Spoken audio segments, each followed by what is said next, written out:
So doing entertainment ito binabayaran dito. Yung view na ganyan. This is doing Badwa. At this juncture, ladies and gentlemen, we're heading towards Moraine Lake. Among the few lakes dated back to the Ice Age. Biruin nyo, medyo matanda na to, no? Dated back to the Ice Age. Itong pupunta natin, itong Moraine Lake. Yeah. Sir Jeff Esguerra of Avis Transport and Tour Services.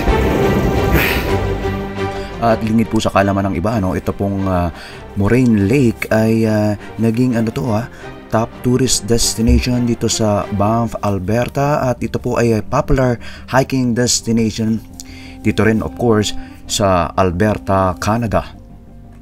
Dahil nga po sa kasikatan pa nito, no, na feature po ito sa Canadian $20 bill in 1969 and 79. Wow! Woo! Dati bumabon lang ang napupuntahan ko. Ngayon, Canadian Rockies na. Oh my gosh. At ito pong Moraine Lake ay ito po ang jewel ng Canadian Rockies. Ano po ba yung Canadian Rockies? Ito po ba yung stretch or mountain ranges which is stretching from British Columbia to Alberta lang. Kasi sila lang po yung may mga bulubuntukin, ano, na kung tawagin nga ay Canadian Rockies.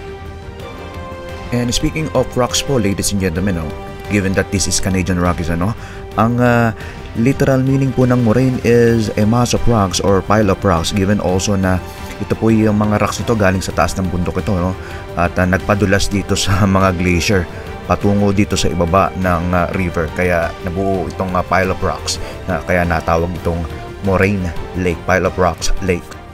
Lake Moraine and Lake Louis. Oh! What is that? Ayan, snow yan, Whew.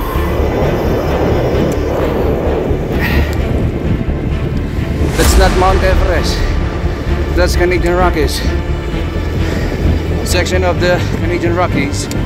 Woo! At bukod po sa pagiging top tourist destination dito sa Alberta, ito pong Moraine Lake ay tinaguriang photographer's haven sapagkat ito po ang isa sa pinaka-aasam-asam na mga photographers na mapuntahan, dahil sa angking kagandahan ng kapaligiran. Former classmate, college classmate, and now CEO of Avis Transport and Tour Services, which made this outdoor ride to Lake Moraine and Lake